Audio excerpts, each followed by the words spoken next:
Hello guys, welcome back to the series. तो हम chapter 3 circular and rotational motion को discuss कर रहे हैं और आज का जो हमारा टॉपिक है it is weightlessness in satellites. To understand कि वेटलेसनेस इन सैटेलाइट से क्या मतलब है, let us actually first see कि वेट से क्या मतलब होता है। वी नो कि लेट अस एक्चुअली से कि this is earth, sorry for the drawing, alright. और इस अर्थ के ऊपर लेट अस से कि सम पर्सन इज स्टैंडिंग। अब वी नो कि अर्थ का कुछ मैस है, लेट अस एक्चुअली से वो कैपिटल एम है, और इस पर्सन का कुछ मैस है, लेट अस एक्चुअली वो से स्मॉल एम है। ज़ाहिर है वी नो कि अर्थ इस शख्स को अपनी तरफ किसी फोर्स की से खींचेगी, और वो फोर्स क्या होगी एक्चुअली, वो न्यूटन्स लॉ ऑफ ग्रेविटेशन से गिवन है, which is capital G M M over R square. यहाँ पे आर से क्या मतलब है, वो distance between the centre of the earth से लेके इस शख्स तक जो भी डिस्टेंस है वो लेट से आर है। तो मैं इसको actually let us actually say कि जो रेडियस था, ये जो सेंटर था, ये कैपिटल आर के बराबर है।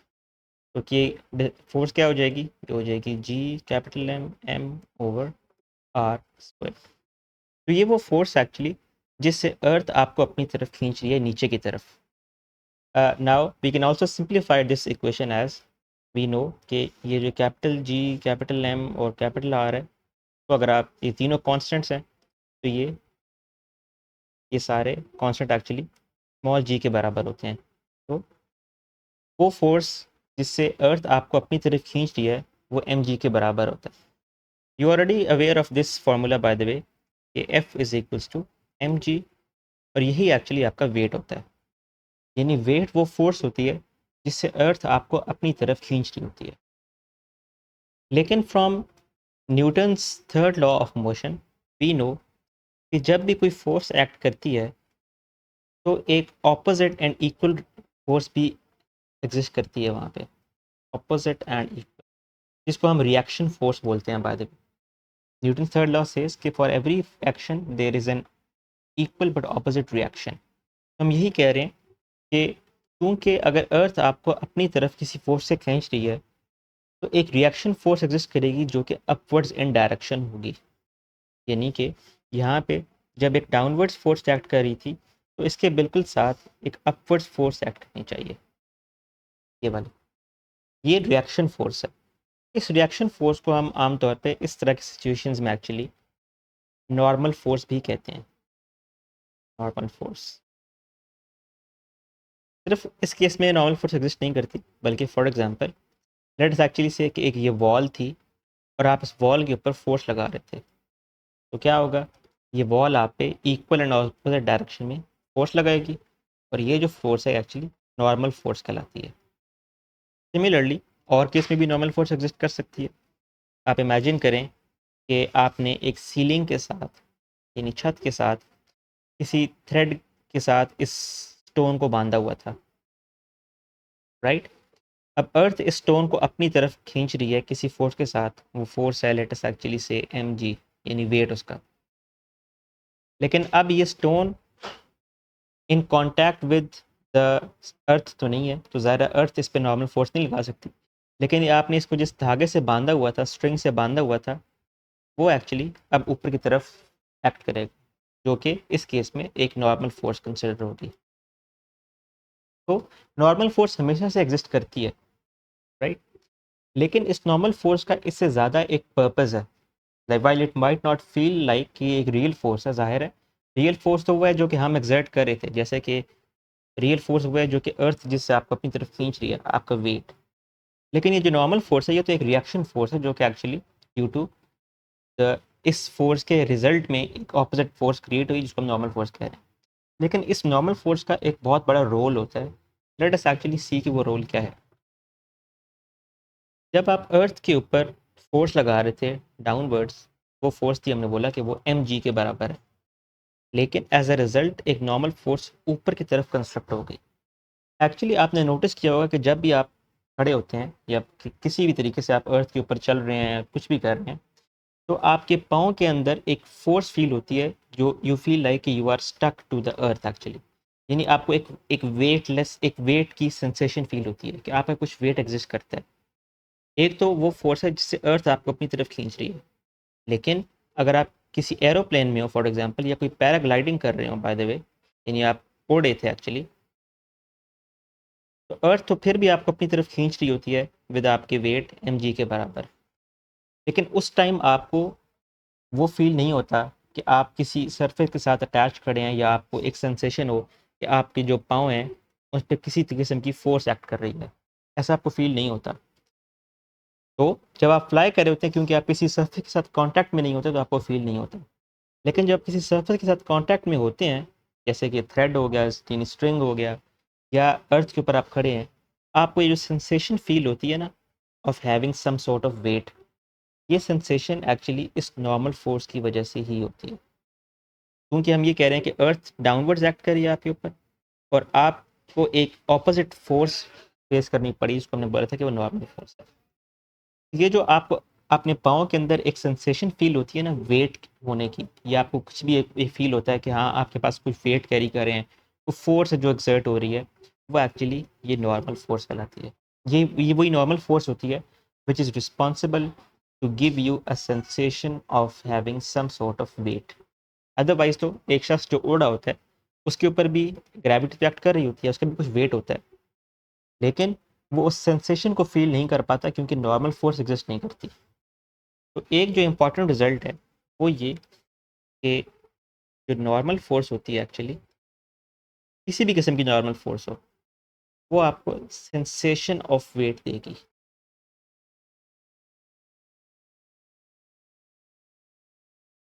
इस केस में लेट अस एक्चुअली से कि स्टोन की जगह आप खुद लटके हुए थे किसी तरीके से, इवन दो स्ट्रिंग में आपको बांधा हुआ है, अर्थ आपको नीचे की तरफ खींच रही है, लेकिन चूंकि स्ट्रिंग में अपवर्ड टेंशन है, तो ये टेंशन एक्ट करेगी एज नॉर्मल फोर्स, और आपको एक अपने शोल्डर्स के ऊपर लेटर से आपने अपने आप को बांधा हुआ था, तो आपको एक सेंसेशन फील होगी कि आप पे कुछ फोर्स एक्ट कर रही है आपके ऊपर।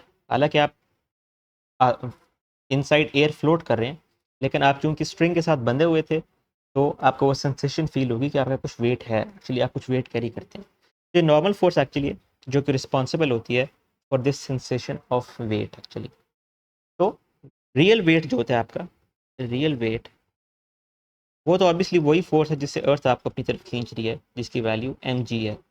लेकिन जो सेंसेशन ऑफ वेट होती है, इसको हम कहते हैं कि ये अपेरेंट वेट भी कह सकते हैं आप इसको, सेंसेशन ऑफ वेट को अपेरेंट वेट। और ये किसके बराबर होता है? ये आपके नॉर्मल फोर्स के बराबर होता है। तो अगर नॉर्मल फोर्स एग्जिस्ट करेगी, तो आपको एक सेंसेशन ऑफ वेट मिलेगा, वरना सेंसेशन ऑफ वेट एग्जिस्ट नहीं करेगा, राइट। तो हम एक्चुअली जो वेटलेसनेस का हम टॉपिक डिस्कस करने जा रहे हैं, उसमें ये कॉन्सेप्ट एक्चुअली बहुत ज़्यादा यूज़ होगा। उसकी जो बुनियाद है वो यही बात है कि जो सेंसेशन ऑफ वेट होती है, वो नॉर्मल फोर्स के होने की वजह से होती है, अदरवाइज नहीं होती। All right, so let us actually now move towards our major goal, which is weightlessness in satellites. चले, all right.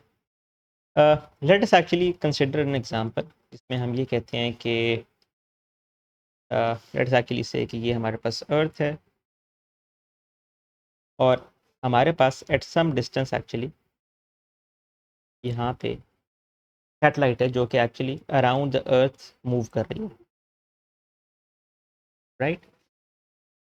सपोज करें कि इसका जो डिस्टेंस है from the centre of earth, वो बराबर है स्मॉल आर की।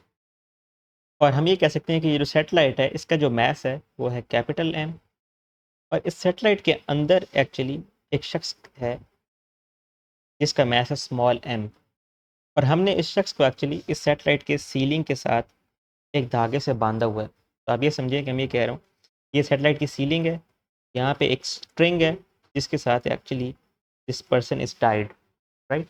और इस शख्स का अपना जो मास है वो स्मॉल एम है, जो पूरी सैटेलाइट है एक्चुअली इसका जो मास है वो कैपिटल एम है। और ये सारा एक्चुअली सैटेलाइट है जो कि around the earth actually move कर रही है, ऑल राइट। तो ऑब्वियसली इस पॉइंट पे कितनी फोर्स एग्जिस्ट कर रही हैं इस शख्स के ऊपर, जो मैंने ग्रीन में ड्रॉ किया है। यू कैन सी कि ये इटसेल्फ जो बंदा है, इसको अर्थ अपनी तरफ भी खींच रही है, यानी इसका वेट है कुछ, वो mg के बराबर होगा। और इसके ऊपर एक स्ट्रिंग की वजह से टेंशन एग्जिस्ट करती है जो कि ऊपर की तरफ है, राइट। बाय द वे, इस पॉइंट पे मैं एक चीज़ को क्लैरिफाई करना चाहूँगा वेरी क्विकली, वो ये कि इस केस में मैंने आपको ये बताया कि जो टोटल फोर्स होती है वो G capital M M over R square की इक्वल होती है। जब आप आर की value radius of earth put करते हैं तो ये जो G M over R square है, मैंने बोला कि इसको आप एक नया कांस्टेंट कह सकते हैं जो कि स्मॉल जी के बराबर है, राइट। और आपको पता है इस बात का कि ये जो स्मॉल जी की वैल्यू होती है ये 10 होती है at earth, at surface of earth. इसकी वैल्यू सॉरी 10 कह लें, या I should be saying 9.8 actually, 9.8 metres पर सेकंड स्क्वायर होती है।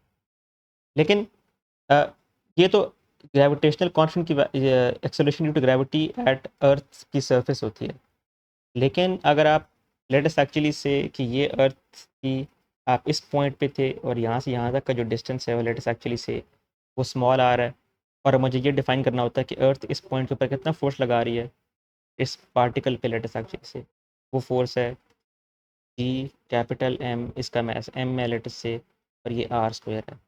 इस केस में भी ये जो कांस्टेंट डिफाइन हो रहा है ना, जी कैपिटल एम ओवर ये जो डिस्टेंस है इसका स्क्वायर, ये भी एक्चुअली जी स्मॉल जी ही कहलाएगा।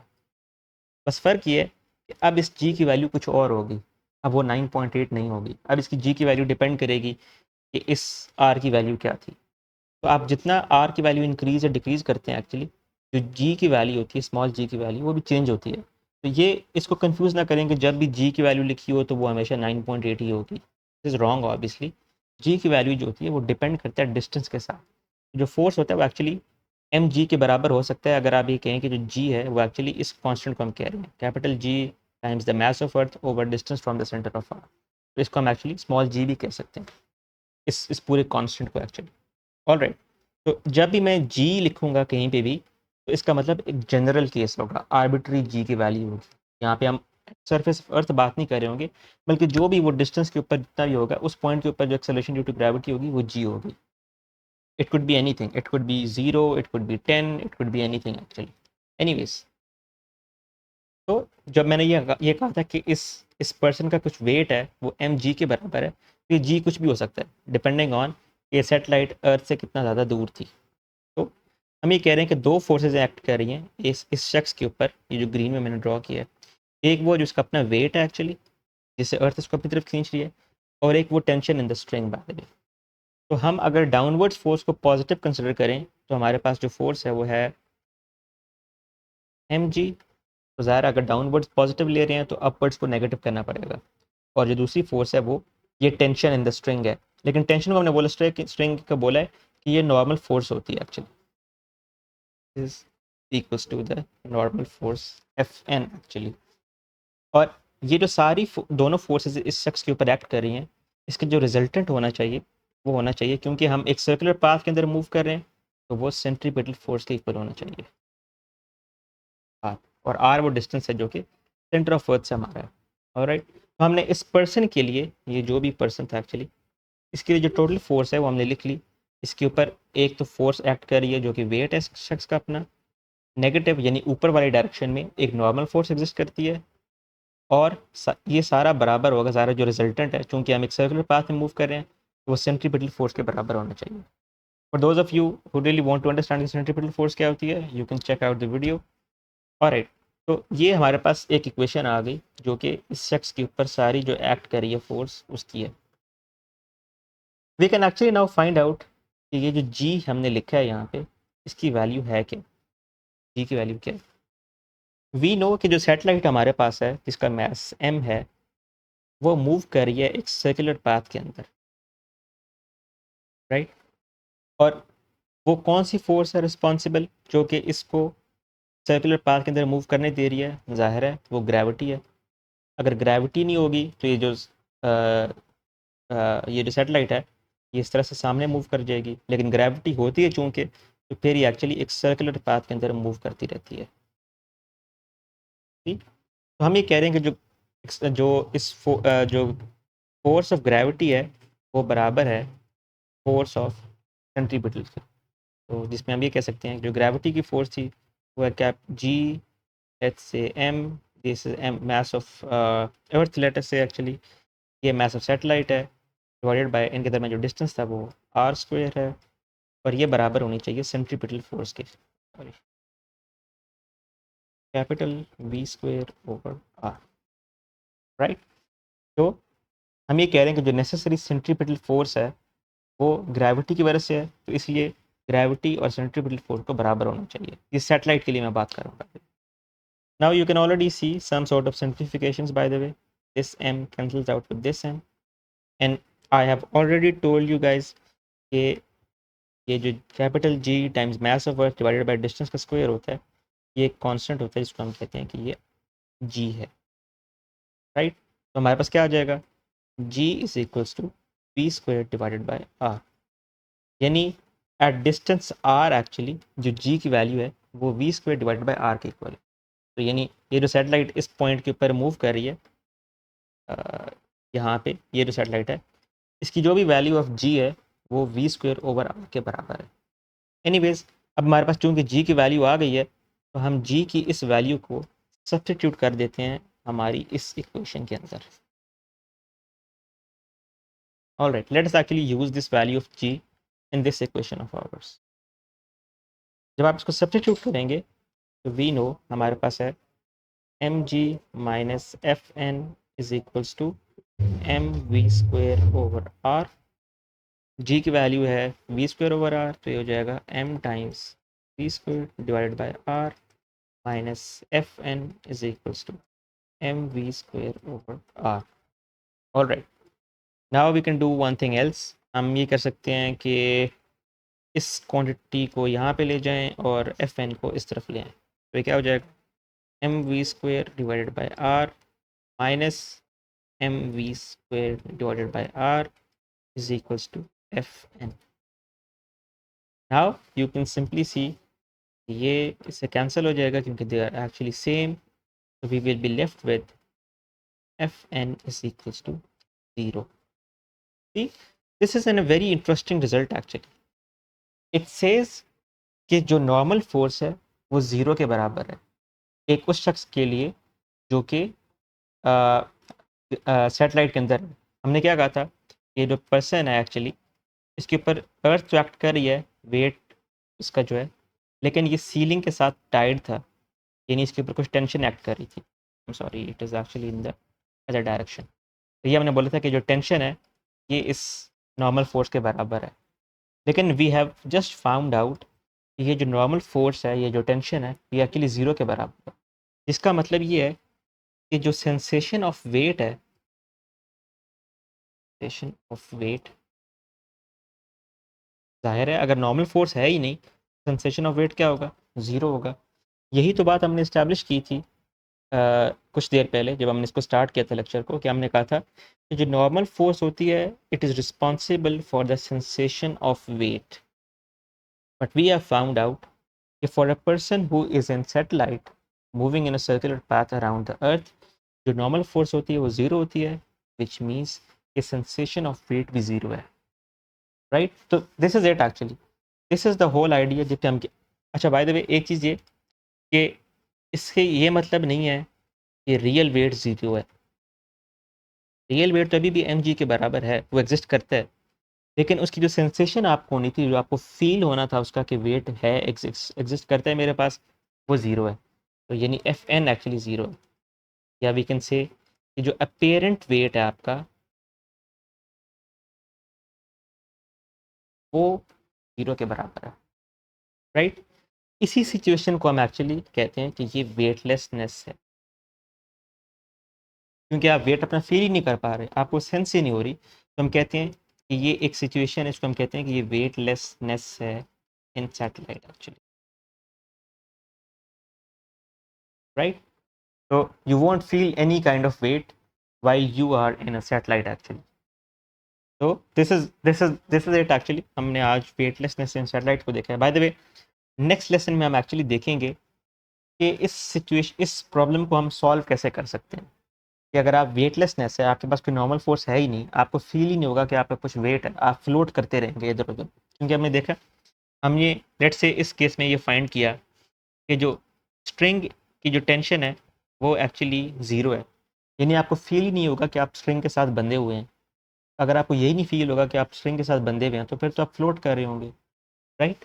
तो हम ये कह रहे हैं कि एक्चुअली हमने अगर इस प्रॉब्लम को सॉल्व करना है, कि हमें एक्चुअली वेट अपना फील होना चाहिए, क्योंकि इस तरह से होता है कि नॉर्मली हम यूज़ टू हैं कि हम अपना वेट फील करें।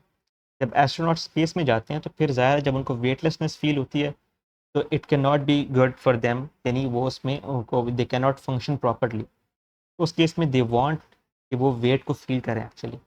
तो हम नेक्स्ट लेसन में एक्चुअली देखेंगे कि हम इस वेटलेसनेस को, ये प्रॉब्लम को एक्चुअली सॉल्व कैसे करेंगे। और एक चीज़ रिमेंबर कि उसको सॉल्व करने का तरीका ये है कि हम अपने एफ एन जो है नॉर्मल फोर्स, इसको हमने नॉन ज़ीरो करना है किसी तरीके से। कोई ऐसा मेथड फाइंड करना होगा कि हम अपने नॉर्मल फोर्स को ज़ीरो से हटा के नॉन ज़ीरो कर सकें, ताकि हमें एक सेंसेशन ऑफ वेट मिल सके। Anyways, so this is it actually. See you guys in the next video.